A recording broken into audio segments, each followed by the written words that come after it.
What's up, everybody? Welcome back to another episode of Birds Deep. I am Gene Walzak, the NFL genius, and I will be starting you tonight. And just shortly, we will be having the THEEGODFREY, the Godfrey and Cool McCain, to discuss the Philadelphia Eagles beating the Buffalo Bills in yet another game of the week for Philadelphia. This is the third straight one they've played. And we're going to talk about another one, which will be the fourth straight one they're playing as they play the San Francisco 49ers this Sunday. But let's talk about the Buffalo Bills. Let's talk about beating the Dallas Cowboys last minute, beating the Kansas City Chiefs on Monday Night Football last minute, short week, playing a motivated, hungry Buffalo Bills football team, beating them last minute in overtime, as last minute as you could possibly get. Headed into a game. Well, I don't want to make excuses, right? We're going to play the 49ers this week in a game in which supposed to be a scheduled loss. 49ers played Thursday night in a non-competitive game versus Seattle Seahawks team who's falling off the planet. The Philadelphia Eagles play on Sunday afternoon in a primetime spot in an overtime game versus a desperate Buffalo Bills team. 49ers have revenge on their minds. Last year's NFC Championship game. What did we look at last year? Well, if Brock Purdy never got hurt, if Brock Purdy never got injured, we would have won. I don't know if 49ers fans understand this, but the final score was 31-7. Scored one touchdown. We scored 31 points. But we can make excuses. They used a backup tight end to block Hassan Reddick, who should have been a finalist for Defensive Player of the Year. That's our fault. That's our fault that Brock Purdy tore his UCL throwing the ball in that situation. That's our fault. What else happened in that game?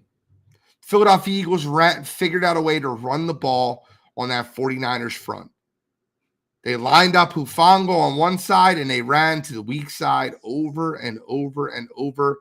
And when they swapped Hufanga over to the other side, all the Eagles did was add an extra blocker by running with Jalen Hurts instead of Gainwell or Sanders. But that's not what we're talking about yet. We got to recap the Buffalo Bills. The Buffalo Bills. First half of that football game looked ugly. Sean McDermott, another coach out there, blitzing Jalen Hurts, sent the entire house at Jalen Hurts. Everything was there, right? Sent the house. Philadelphia responded in the second half after getting absolutely decimated, destroyed, blown off the ball by running the football to DeAndre Swift. Same thing they did versus San Francisco. And I before I add the Godfrey in, I see he's just checked in. I want to let everyone know the Philadelphia Eagles have set an NFL record. 15 straight wins versus teams that have a winning record. 15 straight wins versus teams that have a winning record. What do you think about that, the Godfrey? Welcome to Birds Deep. I think the Eagles being underdogs makes it even more disrespectful after hearing that. I know it's not a disrespect thing, but I think that's pretty impressive, and it speaks to the Eagles rising to the occasion. Most of the time, we know the big one was the Super Bowl, but that was a whole nother story. But yeah, I think it's amazing.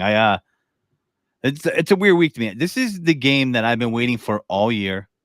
This is I care more about this than the Cowboys game. Like I want to see the Eagles smash the Niners, smash them. Well, the funny thing about that is that the Philadelphia Eagles win this football game, the Dallas Cowboys game doesn't matter. Correct. They can't catch us. They would need us to fall off a cliff for them to catch us.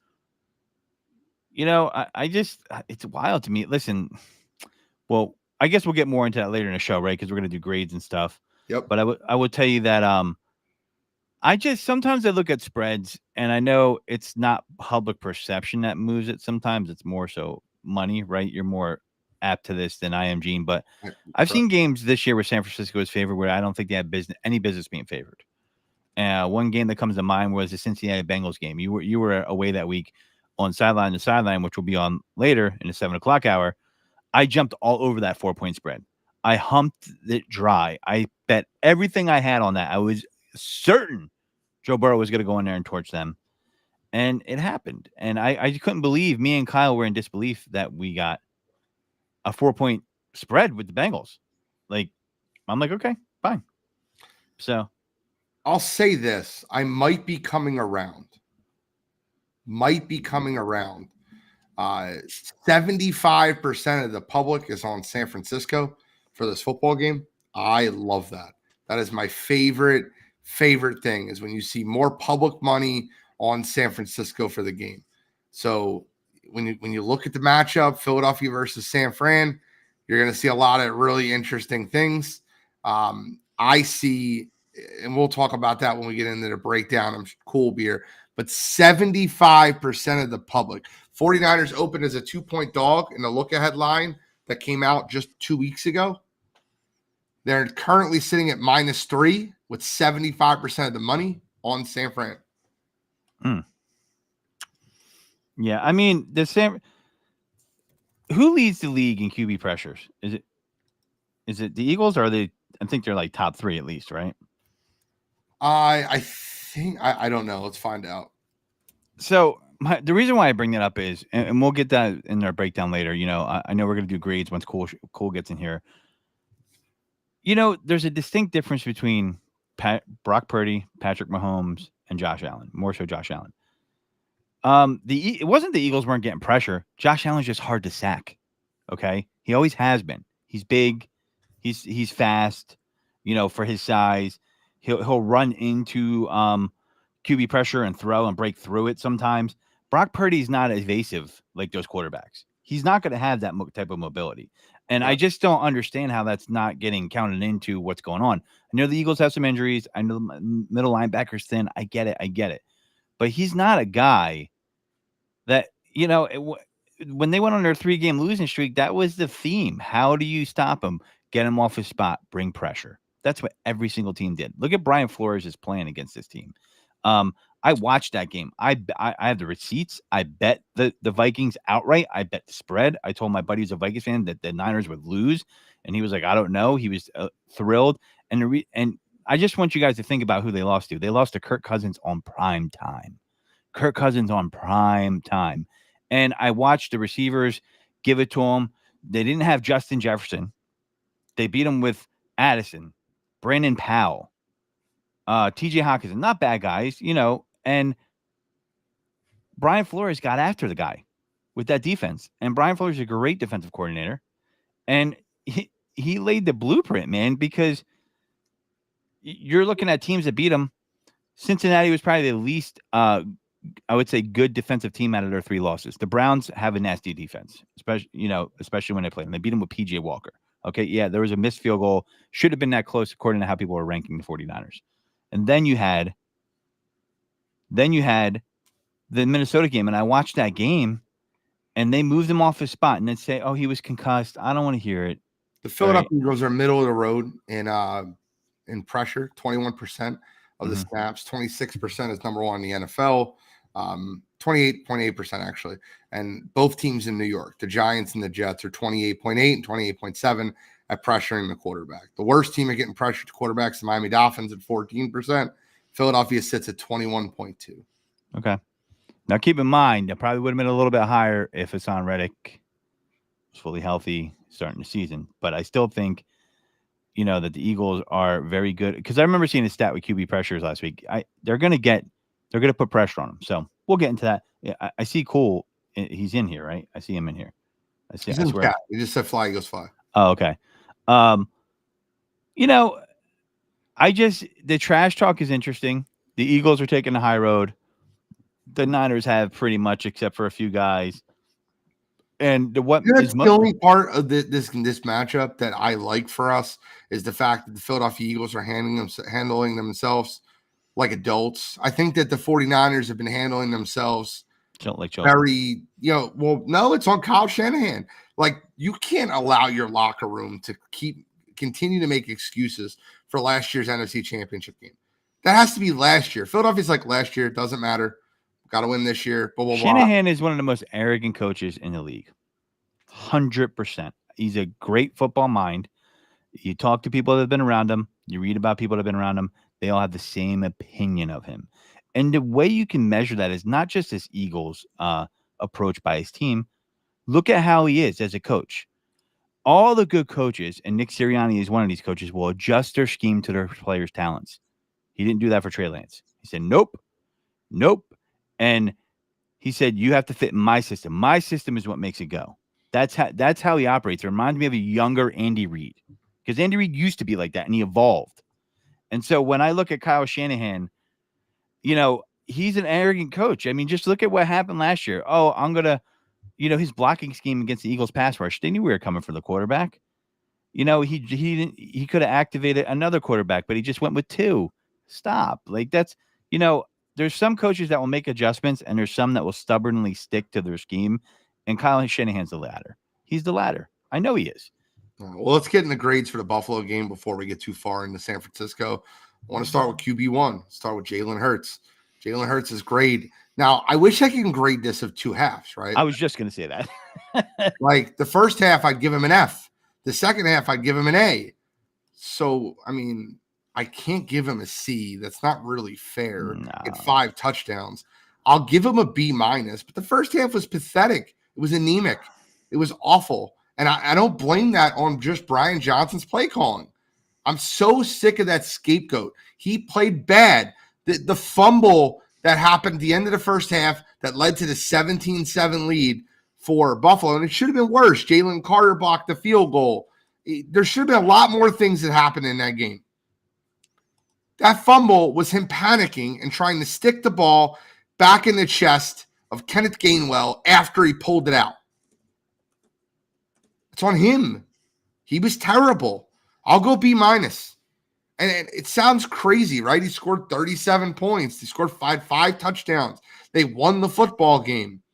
But I can't ignore what happened in that first half. Now, I will say this. The clutch gene is there. He has back-to-back come-from-behind wins versus Mahomes and Allen. 4 straight games they've been trailing by 10 points or more. Came back and won the football game.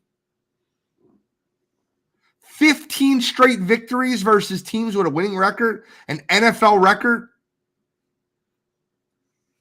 But I can't overlook the first half. B minus. B minus, yeah. I mean, I get not being able to look over the first half. I was going to say the same thing that you said. Can I give grades of 2 separate halves? And I'm around the same one. I'm going to give him a B plus, a little bit better. Here's my thing with him, right? Like, I feel like something like this, it's hard to grade because you want, as a fan, you're like, wow, he won and he came back and he was clutch. But at the same time, you gotta look at it and go, hey, this we don't want to be in this position. It's never going to be pretty. It's never going to be how you like it. But I, as an Eagles fan, I'm not used to people pulling out wins like this in this fashion. Gene, can you remember wins like this, like consecutively as an Eagles fan, like with a quarterback? Just I can't. And so I got to give it to him because a lot of quarterbacks will wilt in that situation. They won't rise to the occasion. They won't have a short memory. They'll be inside of their head and the game will be over. And he is so good at forgetting the last play. He's great at it. And you need that in an NFL quarterback that's going to carry your franchise. So I got to give him a B plus because just him being able to turn it around and hold his composure. I'm just impressed with him doing that. He went head to head with Josh Allen. He never thought the game was out of his hands. And his reaction on the sideline, and maybe this is more anecdotal than I would say statistical, after Jake Elliott made the field goal, he still wasn't happy because he knew it wasn't a win. That's the correct reaction, right? Oh, no, man. The reaction from him and Jason Kelsey made me feel like they wanted him to miss. No, I felt like it felt like they were just like, I want this game to be over. We're in this storm. This is terrible. Like, let's just get this game over with. Got to go back out there. I almost felt like that. No? No, I felt like they were mad at themselves because they knew they shouldn't have been in that position in the first place. Kelsey was mad at himself with the false start penalties, you know, and Jalen knows that, like, listen, you know, we keep putting ourselves in this position where I have to make a miracle happen like this. So, I mean, I think they were mad at themselves and having to put Oh, Jake no, I would Elliott. celebrate a little bit after he hit that 59-yard field goal. That was amazing. That was amazing. You know, I'm gonna give him a B plus. I just think, you know, I look at it like A plus C. That was an A plus second half, and that was a C minus first half. So I'm going B plus. C minus. Oh, I couldn't even look at that. All right, so let's move over to the offensive coordinator, Brian Johnson, and Nick Sirianni for the preparation of the team. Another week, down 10 points in the first half. Another week, they look unprepared to start the football game. Another week that they needed a second half rally to win the football game. I cannot go any higher than a C here. And it's, guys, the Philadelphia Eagles played a 6-5 Buffalo Bills team. They're not playing world beaters here. Yeah, Josh Allen's good, but to need that type of comeback, to be able to have that type of comeback versus that team, I can't go lower than a C, but I'll give him a C because the preparation wasn't there. The offensive play calling left more to be desired. But they go in the locker room and they make these adjustments at halftime, and it's just like, I almost feel like they're cheating. I'm kidding, but like if it came out later and they were like the Philadelphia Eagles were scouting during the game and they had the best sign stealer in the world stealing their signs after the first half, and like, oh my God, that makes sense. Like, it's happened 4 straight weeks. But I'll give them a C. You're laughing. If that came out, would you be shocked? That they were stealing signs? Like, what happens at that halftime? I don't understand how they look like two different football teams. I mean, listen, I think they've made adjustments. I think Jalen made adjustments. My question is it Jalen? Is it Brian Johnson? Is it a combination of both? Are they giving him more freedom in the second half to call an audible? Are they saying like, hey, do what you do? Is it Jalen saying like, all right, I tried to stick with the game plan. I'm going to play how I know how to play. I mean, there's so many factors that go into that. Okay. And you know, to me, I questioned this kid, this man. I call him a man when he came in and he was an Eagle starter, and he has done nothing but prove me wrong. And I don't know about the cheating, man. I don't.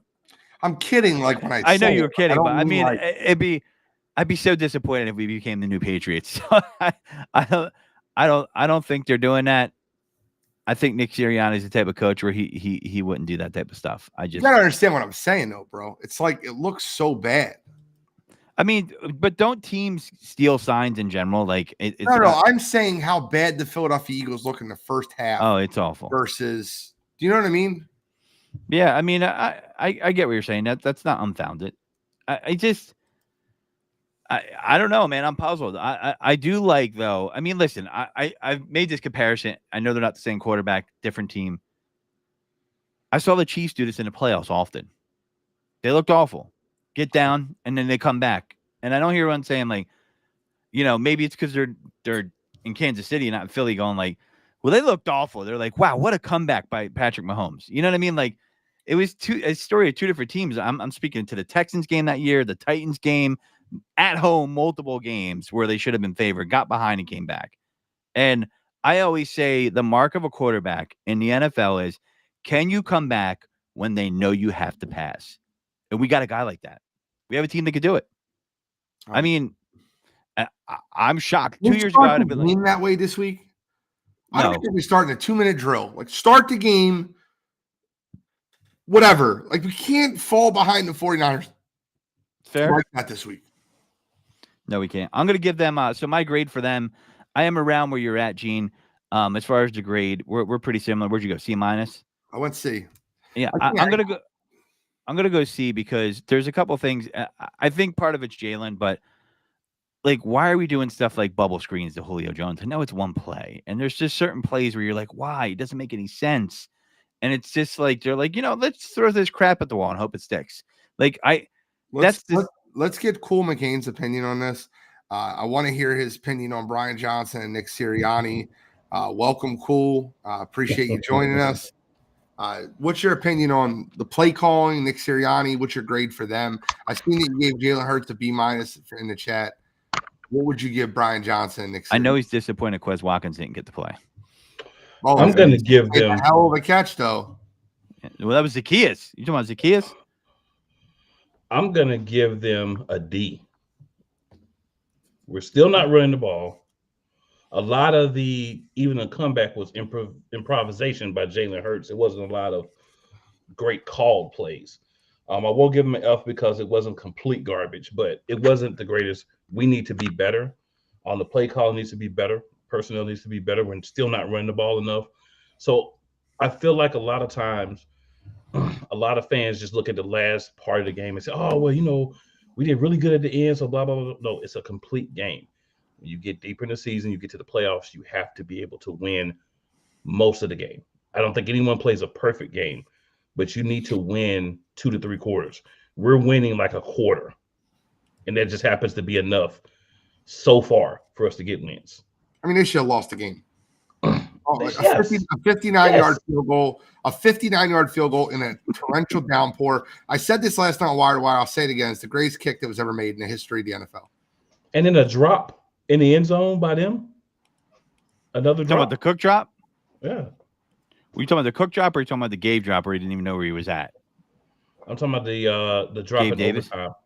I think it was Gabe Davis. They ran the wrong route. Yeah. They ran cover 0. Gabe went to the outside, throw us to the inside, ran the wrong route. And that's good. Good for us. And, the one thing I am sick of hearing, by the way, can I give the commentators an F? Tony Romo was awful. He was terrible. Oh, what a great play by Josh Allen. He threw the ball 4 yards to the running back. Like, it's an amazing play. Like, look at what he's doing, Jim. This is incredible. Commentators. And I would give him a G. I'll give him an incomplete. Plus, if you think about it, like the whole their commentary on the horse collar was so way off. You look up the rule, it was close. I get it. It's but come on, guys. Like, and then you got Bill Swinson. Oh, the horse collar. No, bro. No, it was close. Gene Skeletor was an idiot for that too, because you should have actually reviewed the play and looked at it again before you started spewing your trash. Yep, I agree. Because if you look at the rule, it says on the inside, right? And Hassan Reddick had his hands taped with white tape, and there was a white jersey. So it kind of blended together. So you kind of really look at it. I looked at play several times. I put it online. People even were like, no, that was a horse collar. I'm like, nope. I'm like, I know you haven't read the rule. And the rule states it pretty clearly because they would have called that in a heartbeat. I will say this to anybody that's been talking about penalties. I want to make a point for you guys. First half, the Buffalo Bills were penalized 10 times, and they were winning 17-7. Second half, they were penalized 0 times, and they lost the half 30-17. But that doesn't fit the right narrative, G. You can't go around telling truths that don't fit people's narrative, man. How dare you? I seen the Philadelphia Eagles referee jersey. I see all of it. I get it. But they were losing 17-7. And on a lot of those drives in which they got called penalties, they still extended the drives. They still scored. I don't know, man. You can say what you want to say, but I don't think it affected the football game. Well, even if the Bradbury call or the Slay call on the outside where he held the receiver, and if you want to call that, that's fine. I don't think it impacted the football game. Buffalo wasn't called for what? And if I'm being honest, the personal foul on Josh Allen flopping was the most important call of the game, and they got that wrong. Yeah. 100%. He did do with LeBron James. Oh, my Lord. He was LeBroning it up. Gene will testify to this. Like, I'm not the fan that will let a team get away with an excuse for losing by saying the penalties were the reason. I don't care what game it is. If you watch all 60 minutes of the football game, there are other opportunities to win to make that less important, that call. And maybe they should have realized, like, well, maybe you shouldn't have let a kick get blocked or miss a kick. There's 3 points right there with your own kicker getting his kick blocked. You know what I mean? There's so many different things. There's a lot of dirty plays too. Like the Phillips guy, I felt he played dirty. That hit against Jurgensen, Kelsey even came out and said it was a dirty play. And and his name could listen. I'll put it to you this way, right? They hit a fan.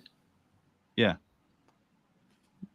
Right. And tried to use the threaten the family life truth. But what you don't know is all Eagles fans stick together, and we caught you. We got video. So there's no, he was threatening my family. Stop, man. Same dude, Phillips, Shaq Lawson, get out of here, man. Like, that's not going to fly in Philly. No one bought it. No one even bought it because we could tell. Because the security guards of Philly don't play that. They would have threw him out if they were doing that. 100% right away. They wouldn't have sat there and be like, yeah, you go back over to the got bitter that Philadelphia came back in the game. And when they got bitter, the shit talk that was happening all game, that they were sending it back to Philadelphia fans. There's video of it throughout the game where they're sending it right back. They're engaging with the fans. And when Philadelphia took the lead, they just couldn't handle it. They couldn't handle it. And that Buffalo defensive line is a bunch of crooks. You got Shaq Lawson, and now you got Von Miller, who just got arrested for beating his pregnant girlfriend or wife. When did that happen? 2 days ago. Today. Yeah, today. Well, it came out, it broke today, but yeah, 2 days ago. Wow. So listen, say what you want to say. The Buffalo scumbags, they're gone. Let's get into Mr. Sean Desai. Now, I'll go first on this one. Cool. Looks like you just smelled a fresh fart in church when you brought it, said his name. Well, follow me here real quick. There's a couple things that happened. Say no way. Zach Cunningham had a hamstring injury, left the game in the first half. They're using Christian Ellis. Fletcher Cox had a hamstring injury, left the game in the first half. Jordan Davis played the most snaps of his career. Reed Blankenship had the most snaps in the last 11 years in that football game. Jordan Davis, I'll give him all the credit in the world. My man literally was out with injury at the end of the game for exhaustion. He dove after Josh Allen. He wasn't hurt. He was exhausted. Jalen Carter played his absolute tail off. Brandon Graham moved to the inside to give Jordan Davis some time down. I'm not going to be as harsh on them as most people will. They allowed 34 points. They seemingly went up and down the field. Josh Allen did a great job breaking tackles. I'll give them a C, not a D or an F. I'll give Sean Desai a C because of the circumstances. A downpour Josh Allen, a team that's used to be playing in that type of environment. No Fletcher Cox, no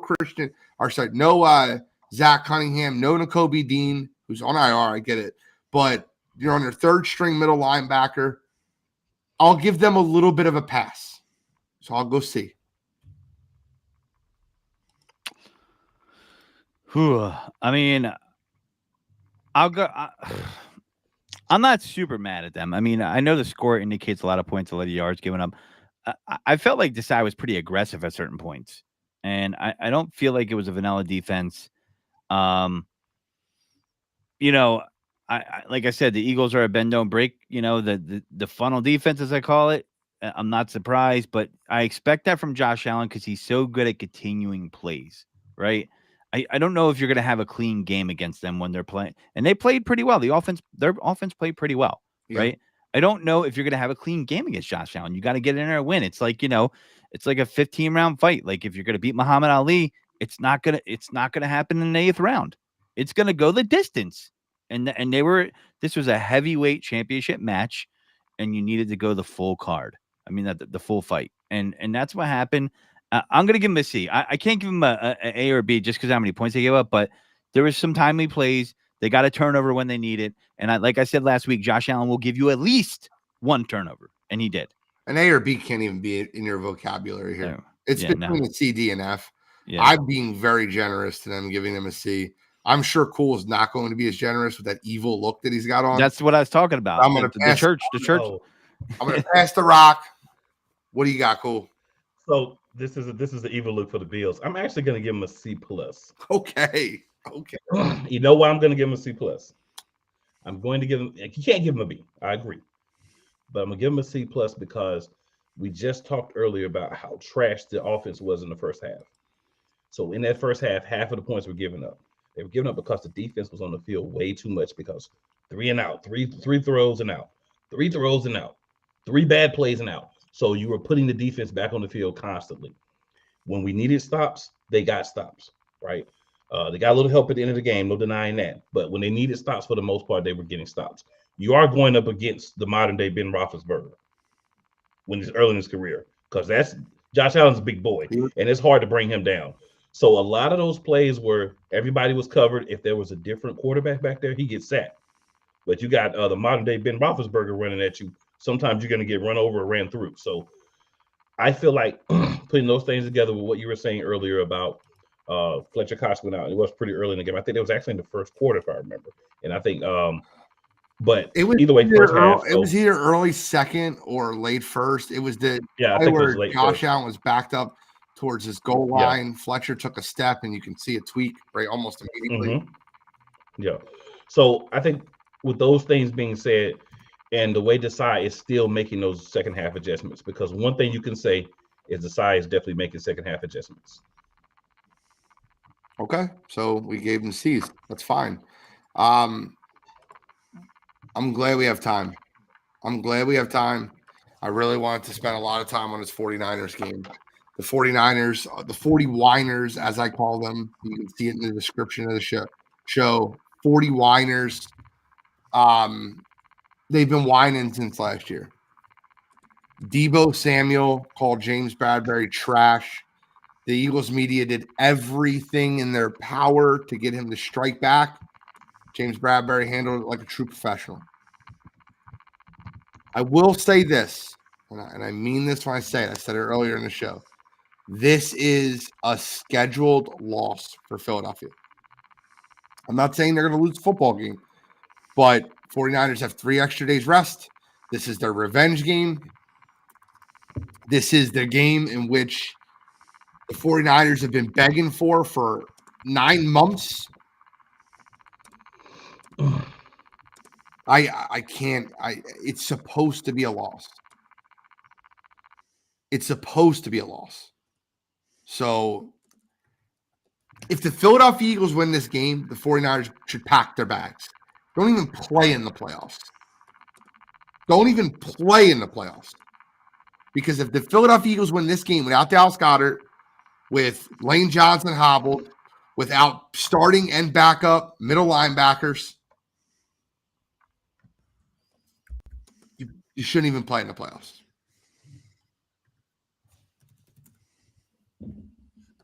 Godfrey? Well, I don't know. Don't even play in the playoffs. If they lose this football game, San Francisco should just pack it in. Yeah, they're going to make the playoffs, right? But yeah, I have so many varying opinions on San Francisco. I just feel like they've gotten lucky on bad draft picks. They've gotten lucky on a lot of certain things. They made some good moves here. I think the Carolina Panthers were stupid to give away McCaffrey for what they gave him away for, and they did. That's okay. Maybe they were just being friendly. It's like, I won't go anywhere else. I don't know what was going on with that. But, yeah, I mean, they should just pack up because, listen, what's annoying to me about this team is I've heard how good they are, how unstoppable they are. They have a 3-game losing streak. They didn't lose their quarterback.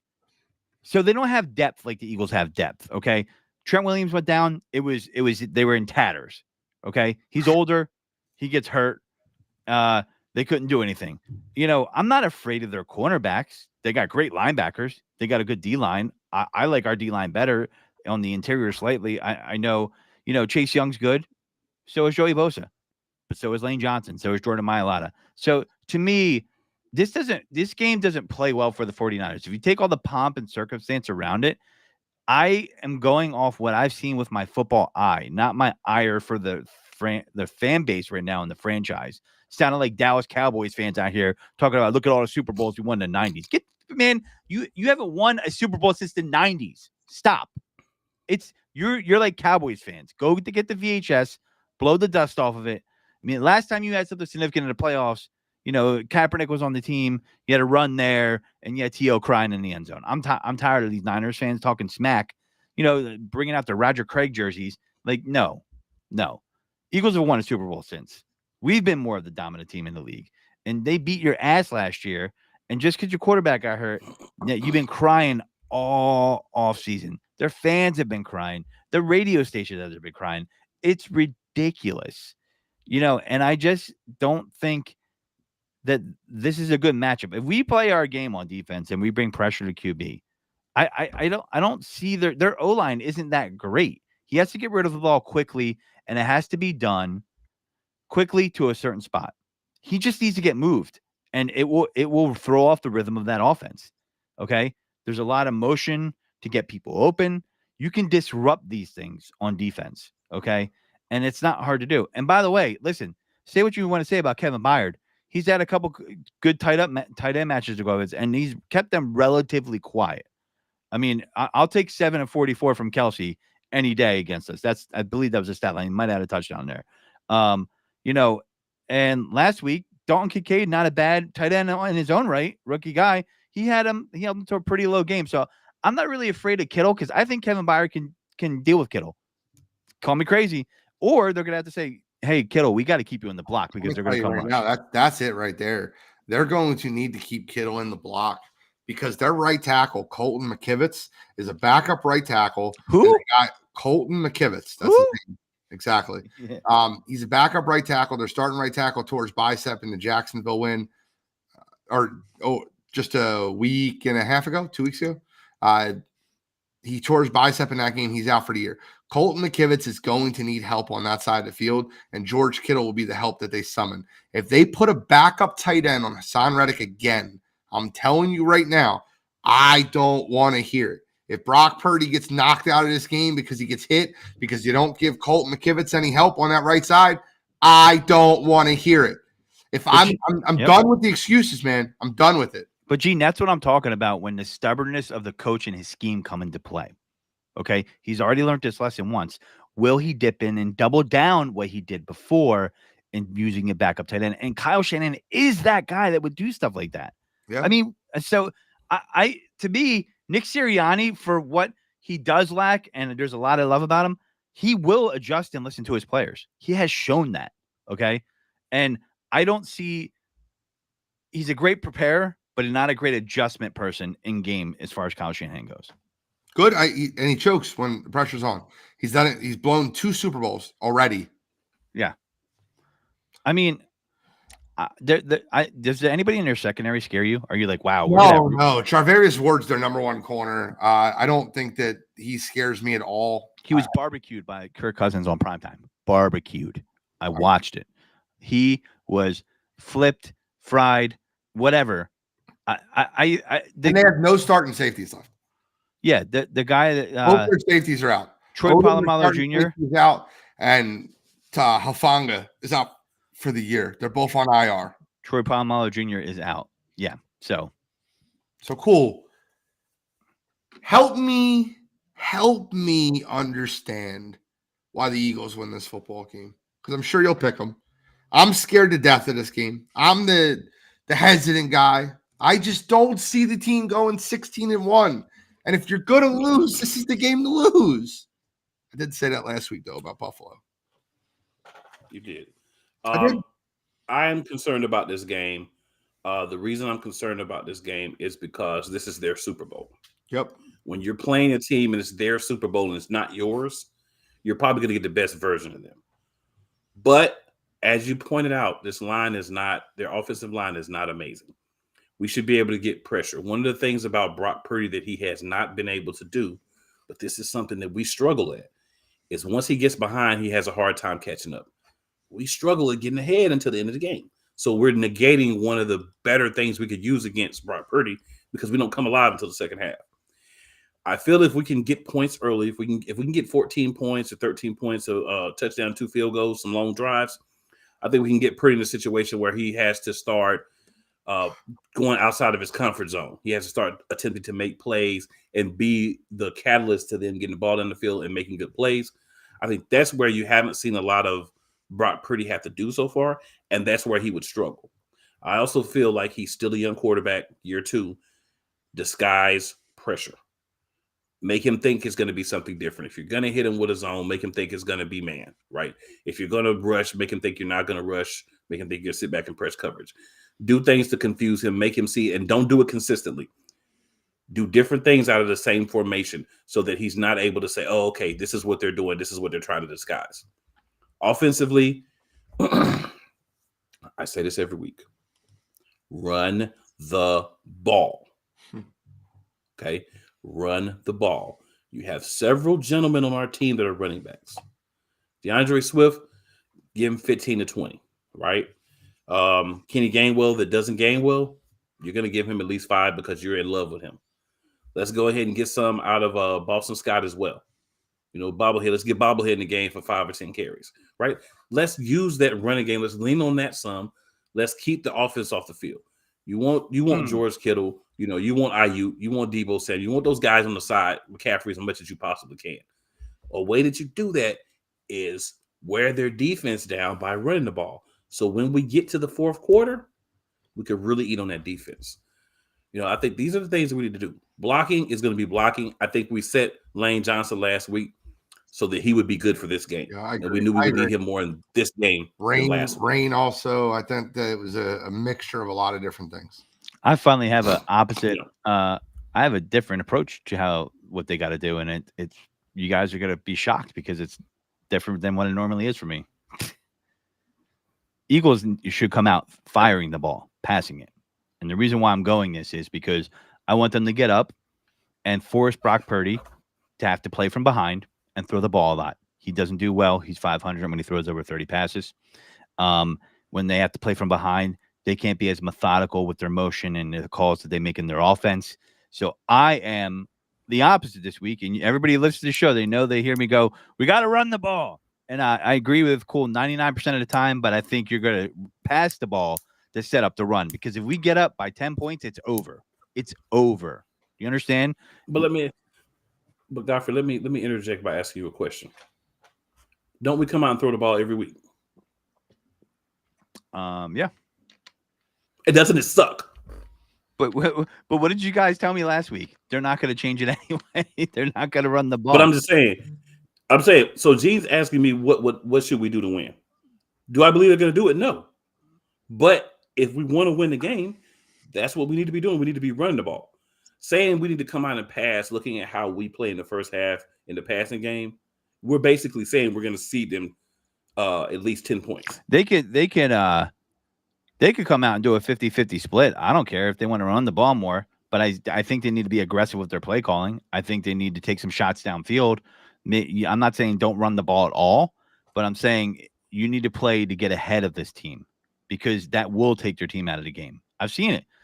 His record, especially when he gets into the fourth quarter, it's something like 0-36 when he's down by 10 lifetime. Kyle Shanahan, lifetime. So his teams aren't designed to come from behind. They're not. They're just not. They will not be able to play from behind. Our team, we can do that. We've done it against Mahomes, Allen, other teams this year, and they've shown they could do it. Now, listen, if they come out and run the ball like you're talking about, I will be happy. But I'm not going to complain. But I still think that the way you take this team out of the game is you make them have to score. When they get ahead, it's a whole different ball game, right? I think it's going to be a close game. I just don't see them being able to run their offense exactly how they want to run it. You just have to disrupt their timing, and the 3 victories have shown that it's the same pattern. I wouldn't allow the pass rushers of Nick Bosa, Chase Young, Javon Hargrave, Eric Armstead, and All-Pro Fred to be able to know it's going to be passing downs way too often. I want to be able to allow our offensive line to put hands on that defensive line. I want it to be able to be a fight, not where you're just getting punched in the face. The ways to beat Bosa and Young or let them run by your running back. Let them think you're passing, let them run by your running back. Mm-hmm. I think that the Browns wrote the blueprint on how to beat this 49ers. I hope we don't run no screens because we haven't been doing that well all year. And Fred Warner can sniff them out like no other. He's the one about. And Julio Jones is not the right guy to throw screens to. No, you're by the way, right? He's sitting in a chair by the time he catches the ball. Like I don't know, man. Those screens are driving me nuts, especially the wide receiver bubble screens and things like that. But I don't have any confidence in our screen game, so that's something I don't want to see. Because that's about letting them pursue and then throwing it over, and then you're going down the sideline. But if they run the ball, great, man. I hope so. I hope they do because that's what I like to do. And you can run against the Niners. You can run against them.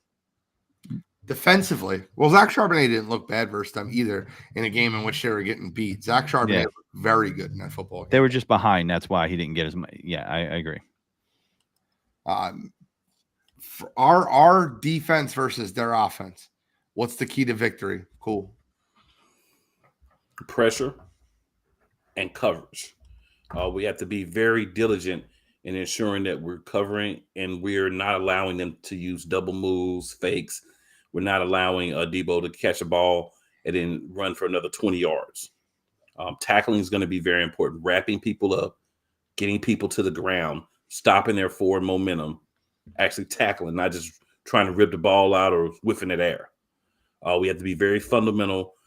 We have to not be reactionary. I've seen us at times get very reactionary, meaning we let the other team dictate what's happening and we just try to stop it from happening. We need to go out and say, this is what we're going to do. This is our game plan. If we're going to play press, we're going to play press. If we're going to switch it up, we're going to switch it up. When we do our timely blitzes, we need to get to Purdy. Whether we are able to stop the throw or not, we need to make him rush. We need to make things uncomfortable for him. And we got to hit. A lot of hitting. Both teams, well, not both. All three of the teams that beat the San Francisco 49ers have one thing in common. They held Christian McCaffrey under 60 yards rushing. All three teams that beat the 49ers had one thing in common. Now, the Bengals ran the ball for 5 yards per carry. They looked good. Whereas, teams like the Browns ran the ball for 4.9 yards per carry. That's great. But they all slowed down Christian McCaffrey. They hit him in the backfield, and they didn't allow him to get off. That's where San Francisco. Defensively, you have to hit them in the mouth. You got to make Brock Purdy throw over the top of your team and beat you at X plays. Do not let them get those deep drags, those deep crossers. That's what they want to play. They want to get play action off Christian McCaffrey, and they want to hit those crossers across the middle. That's San Francisco's bread and butter. Yeah. So the McCaffrey thing, I mean, that does worry me a little bit because of the linebacker situation. I mean, what about you guys? What are your thoughts on that? Like, how they're going to defend it. I mean, with Cunningham being hurt and, is it Ellis and Morrow pretty much playing the linebacker, the middle linebacker? Am I correct there? Ellis looked like a turnstile, but, Yeah, Cunningham's not playing. Right. So the Philadelphia Eagles will be starting Nicholas Morrow. I wouldn't be shocked if they moved Kevin Byard up into the box and they played a little bit more light on the defensive end. But right now it looks like Christian Ellis will be starting for Zach Cunningham. So, yes. Yeah, I guess the way you have to do that is if they are leaving Kittle on the block because he is a good blocker, then you can move Kevin Byard up in the box. That's where the scheme part of it's going to come in. If they see him going out, then Kevin Byard's going to have to take that responsibility, I would assume, unless Blankenship. I need Sean Desai to do a lot this week. I need him to do a huge part this week. Yep. Yeah, definitely going to need Sean Desai to really scheme for this and really put these guys in the right position because we are definitely looking ugly at linebacker. I did have a question for you guys. Yes, sir. So I did a show last night. Okay. So I had a Eagles fan on, and his belief is that in order to be successful, we need to throw the ball 60% of the time and only run the ball 40% of the time because the teams that win, statistically speaking, throw the ball 60% and only run about 40%. What are you guys' thoughts on that? How do you feel about that? Who's the top team in the AFC right now? The Baltimore Ravens, the last time that I checked. Who runs the ball more than anyone else in the AFC? The Baltimore Ravens, the last time that I checked. Who's the top team in the NFC this year? The Philadelphia Eagles. Who runs the ball more than anybody else in the NFC? The only team that I say would run anywhere close to us would probably be San Francisco. Philadelphia runs the ball the most, even though we're not running it enough to the running back. If you add Jalen Hurts. Well, if you add Jalen Hurts in, yes. They have the most rushing attempts in the NFL. So I think that that's a crazy statement. Running the football, controlling the clock, letting your defense get refreshed is huge. So I think that's an absolute absurdity that he even said that. Now, Swift has had timely runs. I mean, at the end of that game, He had some big runs. He had some big runs with Kansas City. Do they lean on Swift more? I think they should. He's a clear number one in his backfield. And I agree. I mean, that is crazy that guy would say that on your show because I feel like that's a stat that someone pulls out. That's just a generalized stat. And, there can be lies within the numbers. You know what I mean? It's just like when you look at a box score and you're like, oh, he had a great game, but when you look at the game and you're like, well, this pass was tipped. He was throwing low. He was throwing balls in the dirt. That's not going to show up on his stat sheet, right? So there's just stats lie sometimes, man. And I agree with you, Cool. I think that's nuts. I mean, yeah, I thought it was asinine, ridiculous, and such things. And then the other thing he said was that we need to run the ball less with Jalen Hurts, and those runs need to be turned into passes for Jalen Hurts. I was incorrect. The Falcons have ran the ball 3 more times than the Philadelphia Eagles. But I don't know if they've had their bye week already, and we have. But they have 3 more. They have 3 more rushing. I'll tell you this. If Desmond Ritter's your quarterback and you only have 3 more rushes than us, that's a problem. I looked it up to make sure. Ravens are number 1 in football. Then the Browns, Falcons, Eagles. Then the Bears, 49ers. Yeah. I don't know. I mean, the Eagles, you can't be one-dimensional in the NFL. You'll get exposed eventually. Top teams run the football. Yeah, I mean, let's look at the Chiefs. Patrick Mahomes. Yeah, great team, right? And Rashid Rice is starting to come in his own, but it's like old Andy Reid. He's like, let's get a bunch of guys and draft a guy, and then that will work. But it doesn't work, as you're seeing in certain games, right? So they could run the ball for sure, but now they're having trouble passing the ball, right? Travis Kelce's, he's still great, but he's getting a little long on the tooth. You can't be one-dimensional. You will get exposed in the NFL if you're one-dimensional. And that's why, there's a lot of things I don't like what the Eagles have done this year, but it's a lot of things I do like. And I do think they're multi-dimensional. They have shown they can move the ball in both ways. We just need to be more consistent and not in the last part of the game so our hearts can take a break. I'm going to give you 5 – I'm going to give you a team, and you tell me whether you think they make the playoffs. Real quick, I'm going to bring a point up. The Bengals, right now. No. Buccaneers. No. Raiders. No. Panthers. No. Jets. No. Heck no. Seahawks. No. Maybe. Texans. Maybe. Maybe. Patriots. Hell no. Packers. No. Vikings. Maybe, if or probably. Titans. No. I'm gonna say no on the Titans and no on the Vikings. No. Saints. Maybe. Yes. I think they're going to win the division. I just read the teams that have the least amount of rushing yards in the NFL in order. So they're all fringe playoff teams at best, if not worse. Yeah. Right. Let's get in score predictions. I knew what you guys' answer would be. I just wanted to make sure that I was, just having more film to show said individual. You're an idiot. Go ahead, guys. Let's get into score predictions. What do you got, Cool? So for this one, I'm always going to go Philly because I'm an Eagles fan, right? If we lose this one, I'll be okay with it. But I want to win every game. I just want to win every game. I wish we could go 17-0 and then win the Super Bowl and never win a game of the year so we could shut Mercury Morris up. But that's a digression. Oh, God. So I'm going to go. Get on my street. I'm going to go 35. Yeah, I know 34-35 has been me all year. So I'm going to go 35-28 Philadelphia. Damn. Godfrey? Yeah, I mean, I'm taking the points with the Eagles. If you're betting it, give me the plus 124. Give me the points. I'm sticking to my guns here. Been saying it since the start of the season, if you've been listening to the show, and I'm not moving off my square. They're going to kick their ass. The Eagles are sitting there like an old bull on top of the hill watching these young bulls talk all the shit in the world, and they're going to smack them in their face. Hassan Reddick had the perfect response. And my score is going to be 27-13 Eagles. Okay. I think it's going to be a low-scoring game. I think they're going to run the ball a lot. I think they're going to hold the people to field goals on both sides of the football. I think it's a super low-scoring game. Give me 21-20 Philadelphia. They pull out a nail-biter again. I'll take 21-20 Philadelphia in this one. I think it's going to be ugly. I think it's going to be back and forth. I think we'll be ripping our hair out watching the play calling. But in the end, we're all celebrating the victory. I do have a counterfeit green this week. Outside of the Buffalo Bills players that hit Eagles fan for just talking, literally just talking.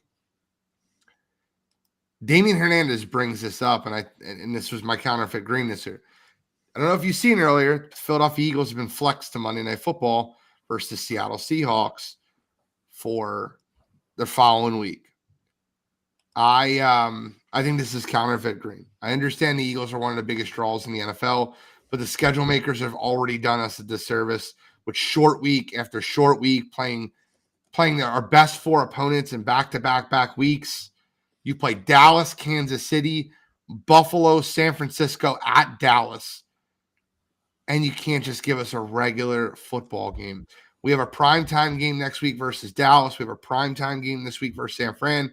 They moved us to another primetime game the following week, which is now Monday Night Football for the Eagles Seattle. A primetime game versus the Giants on Christmas Day, which is a Monday night. At what point are you just allowing the team to get comfortable with a regular scheduled football game?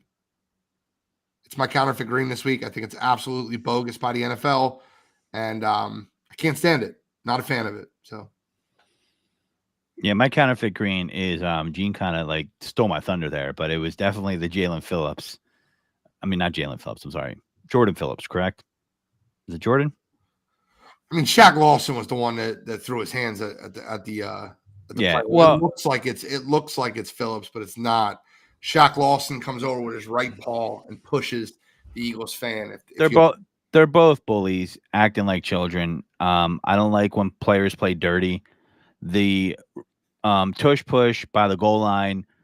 Phillips absolutely ran over Cam Jurgensen on purpose. Kelsey was quoted saying that he said something to the ref about it, and he was trying to hurt him. And I think that's Bush League, 1,000%. And the NFL, if they see that, they better throw a flag. They better call unnecessary roughness because that is BS. That was intentional. What they did to Cam Jurgens on the first tush push, where they jumped offside and pushed him into Jalen Hurts' leg, that was even worse. So Jordan Phillips gets it 15 times over 15 times. Yep. You know what? It's counterfeit green, man. You know what? The loser teams do stuff like that. And my small counterfeit green is, listen, people can bet on football. I do. I enjoy it. But don't be a loser saying like, well, I think the games are fixed because my bet lost and my team lost, because if your team won, you be celebrating. I don't want to hear it. Eagles fans have suffered one of the worst calls of all time, and I took it like a man on my chest with the Bradbury call that, you know, the more and more you look at it, the farther it gets away. It was a BS, ticky-tacky pass interference call. It was a Michael Jordan-esque call that the Chiefs got, okay? But at the end of the day, you're corny and you're counterfeit green if you're going to sit there and make excuses for your team getting beat. They had opportunities to win despite the refs. That's part of the game. It's counterfeit green if you're like that. The longer video of Shaq Lawson putting his hands on the Eagles fan, and the outcry for a suspension needs to be. Now they're on their bye week, so you get a little bit of more time. But I think Shaq Lawson will be suspended for the Kansas City Chiefs game, if not more. Good. All right, so my counterfeit green slides into Damian Hernandez's last comment.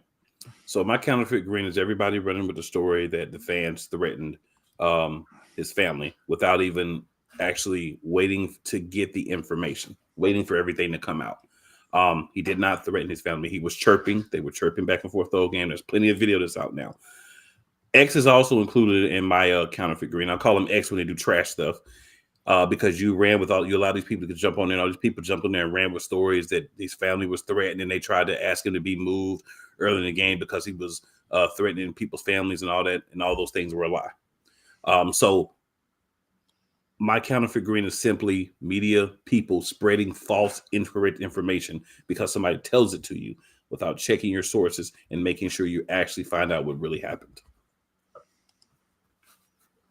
Yeah, I agree. Amen. Shaq Lawson also apologized. Eventually, our emotions boiled over, and I made a mistake. For that, I apologize. There are certain lines that should not be crossed. I love the crowd. I love rowdy fans. It makes the game fun. But one thing I'm not going to tolerate is someone threatening my family. This is a line that shouldn't be crossed. There's video after video after video that have nothing to do with no words of the fan other than the Eagles are coming back. They're going to beat you and things of that nature. So. Yep, but I mean, you got to try to do something to try to save yourself.